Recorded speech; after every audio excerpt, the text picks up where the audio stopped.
আপনি নারী সুরক্ষার কথা বলেন, এইদিকে আপনি বলেন একজন নারী একজন মহিলা যেখানে ইচ্ছা সেখানে যেতে পারে, যা ইচ্ছা তাই পড়তে পারে, সারা রাত বাড়ির বাইরে থাকতে পারে। কিন্তু যখন রাজ্যের প্রাক্তন মুখ্যমন্ত্রী মৃতের পরিবারের সাথে সাক্ষাৎ করতে গেছিলেন, তখন তার সুরক্ষা কোথায় গেল? কোথায় গেল আপনার নারী সুরক্ষার কথা? কোথায় গেল আপনার নিরাপত্তা? এখন কি আপনি চাঁদে গেছেন ঝাড় দিতে, না মঙ্গল গ্রহে গেছেন গাড়ির ট্যাক্স কাটতে? এখন আপনি অন্ধ। You should resign at first. মানুষ কতটা খারাপ হলে একজন মুখ্যমন্ত্রী, যিনি 15টা বছর মুখ্যমন্ত্রী ছিল, সেই মানুষের উপরে হামলা করেছে, পাথর ছুঁড়েছে, কতটা নিকৃষ্ট খারাপ হলে ভাবো।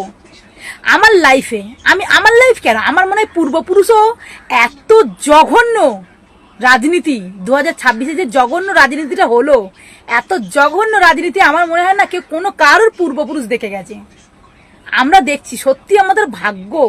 আমরা করোনা থেকে শুরু করে, লকডাউন থেকে শুরু করে, নোটবন্দি থেকে শুরু করে, কি হচ্ছে মানে এমন কিছু নেই যে আমাদের জীবনে আমরা দেখতে বাদ রেখেছি।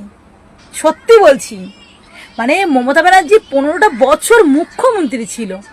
আচ্ছা, হেরে গেছে, যে জিতেছে ঠিক আছে, যে কোনো প্রার্থী একজন জিতবে একজন হারবে, এবার কি করে জিতেছে সেটা তো সবাই জানে, সেটা বলতে লাগে না। কথা হচ্ছে একজন মানুষ, একজন বয়স্ক মহিলার উপরে কিভাবে এতটা অত্যাচার মানুষ করতে পারে বলতে পারো? আমি কিন্তু মমতা ব্যানার্জির কোনো কর্মী নয়। মমতা ব্যানার্জির 10 টাকা হ্যাঁ খেয়েছি, লক্ষ্মীর ভাণ্ডার যেগুলো উনি মানে মুখ্যমন্ত্রী থেকে যে সুবিধাগুলো দিয়েছিল সেগুলো সবাই পেয়েছে, আমিও পেয়েছি, ঠিক আছে। কিন্তু আমি আমার নিজের থেকে বলছি, নিজের ব্যক্তিগত থেকে বলছি যে এতটা একটা জঘন্য কাজ, একটা বয়স্ক মহিলার উপরে পাথর ছোঁড়া হচ্ছে, তাকে মারার চেষ্টা করা হচ্ছে। ভাবতে পারো? আচ্ছা তোমরা বলো, ভাবতে পারো? আমি রাজনীতিটা পেছনে দিয়ে, রাজনীতি আমার দরকার নেই বলার। উনি তো একটা মহিলা, উনি তো একজন বয়স্ক মানুষ, অসহায় মানুষ হিসাবে এখন অসহায় মানুষ। সেই মানুষটার উপরে কিভাবে এইভাবে পাথর নিক্ষেপ করা হয় বলো তো? কোথায় গেছে তোমাদের মানবতাটা বলো তো? মানে গোবরটা তোমরা এত খেয়ে ফেলেছো যে গোবরের গন্ধ তোমরা ওখানে দাঁড়িয়ে থাকলে এখান থেকে সেন্ট পাওয়া যাবে যে তোমরা এত গোবর মুখ খেয়ে ফেলেছো, ঠিক আছে। না হলে একজন বয়স্ক মহিলাকে কিভাবে লোক মারার চেষ্টা করে? মমতা ব্যানার্জি সাধারণ মানুষের জন্য লড়েছে, তার চেলা চামচাগুলো খেয়েছে, মানুষের প্রতি অত্যাচার করেছে, তারাই আবার পাল্টে গেছে, সেটা আলাদা কথা। কথা হচ্ছে একজন মানুষে ওনার মুখের দিকে দেখে বলো তো যে ওই মানুষটাকে দেখে কি তোমাদের মায়া লাগে না?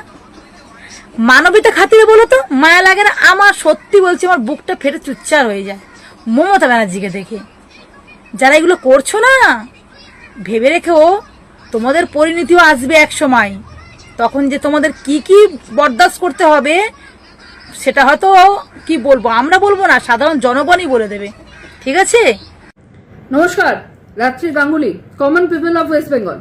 দেখুন, আজকে আপনাদের একটা কথা বলবো, যে কথাটা হচ্ছে সুপ্রিম কোর্ট সপাটা একটা চড় দিল তো 90 তৃণমূলের গালে। মানে 90 তৃণমূলের অধিষ্ঠাতা দেবতা কে সেটা আপনারা জানেন? চাটাদা, মিস্টার চাটা। আমার মনে হয় সম্ভবত ওনার টাইটেল অফ ব্যানার্জি, মানে মিস্টার চাটা ব্যানার্জি। সুতরাং 90 তৃণমূলের গালে সুপ্রিম কোর্টও এবার ঠাস করে একটা চড় মারল। 90 তৃণমূল ভেবেছিল যে খুব সহজে বিধায়কগুলোকে নিয়ে একটা সংখ্যা গরিষ্ঠতা পাবে, এবং সংখ্যা গরিষ্ঠতা পাওয়ার ফলে মমতা বন্দ্যোপাধ্যায় অর্থাৎ যে তৃণমূলের প্রতিষ্ঠাতা, সেই মানুষটার কাছ থেকে সিম্বলটা ছিনিয়ে নেবে। কিন্তু আজকে সুপ্রিম কোর্ট, মহামান্য সুপ্রিম কোর্টও জানিয়ে দিল যে যতই সংখ্যাগরিষ্ঠতা নিয়ে আপনারা আসুন না কেন, যেই দলের হয়ে আপনারা জিতেছেন বা যেই দলের হয়ে বিধায়করা দাঁড়িয়ে বিধানসভা ভোটে জিতেছে, তাদের সংখ্যাগরিষ্ঠতা থাকলেও কখনোই সুপ্রিম কোর্ট আপনাদের হাতে সেই সিম্বলটাকে তুলে দিতে পারে না। সেই সিম্বলটা মমতা বন্দ্যোপাধ্যায় ছিল, মমতা বন্দ্যোপাধ্যায় আছে, এবং ভবিষ্যতেও মমতা বন্দ্যোপাধ্যায় থাকবে। সুতরাং 90 তৃণমূলের গালে সপাটে একটা চড় পড়লো তো। আর এই চড়টা পড়বে এটা আমরা আগেই জানতাম, শুধু জানতে চাইছিলাম বা দেখতে চাইছিলাম যে আপনারা কত দূর উঠতে পারেন। উঠতে উঠতে হাইকোর্ট ছেড়ে, মানে কলকাতার হাইকোর্ট ছেড়ে দিল্লির সুপ্রিম কোর্টে গেলেন। তো লাভটা কি হলো? সে তো লাস্টে ডানাটা ছাটাই গেল, লাভ তো কিছু হলো না, আর ভবিষ্যতেও লাভ কিচ্ছু হবে না। আরে যে চাটতেই জানে শুধু, তাকে দিয়ে কিছু হবে না, বিশ্বাস করুন, হয় না কিছু। তাকে আপনি আরো 2-3খানা ভিডিও বানাতে বলুন, চাটার ভিডিও, সে হয়তো খুব বেশি হলে কষ্ট করে সেটা বানিয়ে দিতে পারে, কিন্তু বিশ্বাস করুন একটা দল চালাতে পারে না, একটা দলের সিম্বল কেড়ে নিতে পারে না। তার কারণ একটাই, মাথার উপরে না ভগবান বসে আছে। এই যে আপনি খুব সুন্দর করে সিপিএম থেকে ঝাঁটার বাড়িটা খেলেন, এবং ঝাঁটার বাড়িটা খেয়ে তৃণমূল আপনাকে নিল, এটা তৃণমূলের দোষ, অবশ্যই দোষ।